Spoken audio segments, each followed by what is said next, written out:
بسم اللہ الرحمن الرحیم۔ السلام علیکم ورحمۃ اللہ وبرکاتہ۔ آج ہم دجال کے بارے میں اور اس کے فتنے کے بارے میں بات کریں گے۔ کانے دجال کا فتنہ۔ کانا دجال یہودی لوگوں میں سے ہوگا۔ رنگ اس کا گورا اور قد لمبا اور آنکھ سے کانا ہوگا۔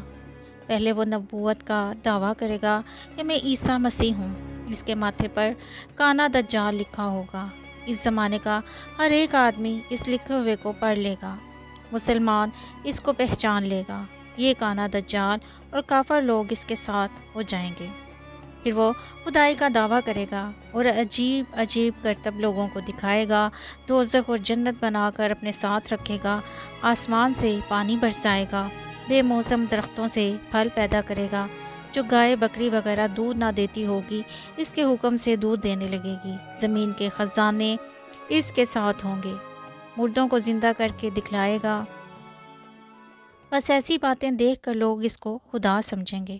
تمام ملکوں میں پھرے گا اور لوگوں کو بے ایمان کرے گا۔ یمن وغیرہ ملکوں میں جائے گا۔ پھر مکہ شریف میں پہنچے گا۔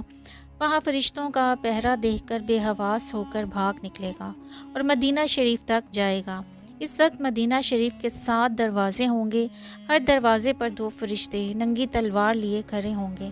ان کو دیکھ کر ڈرے گا اور شہر میں داخل نہ ہو سکے گا۔ 2 روز مدینہ شریف سے باہر رہے گا۔ شہر میں 3 دفعہ زلزلہ آئے گا۔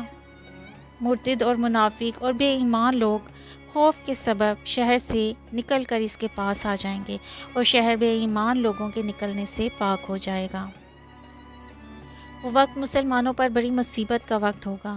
ایک بزرگ اس کے پاس جا کر کہیں گے تجھے میں جانتا ہوں اے خبیث، تو ہی ہے دجال از روئے حدیث۔ حال تیری صورت و سیرت کا کل ہو بہو فرما گئے ختم الرسول کہ وہ ہوگا بانی ظلم و فساد، سرکش و گمراہ بھی حد سے زیاد۔ یہ سچی بات سن کر وہ بے ایمان غصے میں آگ ہو جائے گا اور آرا منگوا کر بزرگ کو چروائے گا۔ پھر اپنے ماننے والوں کو دکھانے کے لیے ان کو زندہ کر دے گا۔ ان بزرگ سے کہے گا کہ میں مارتا ہوں، زندہ کرتا ہوں، اب بھی مجھ کو خدا مانتے ہو یا نہیں؟ وہ بزرگ کہیں گے تو جھوٹا ہے، بے ایمان ہے، کانا دجال ہے اور یہ استدراج ہے جو خدائے وحدہ لا شریک کا تجھ پر عذاب ہے۔ اسی سچے خدا نے تجھ کو یہ قدرت دے رکھی ہے کہ وہ بے ایمان اور ایماندار لوگوں کا امتحان لے رہا ہے۔ پھر دجال غصے میں آ کر ان پر تلوار چلائے گا، مگر تلوار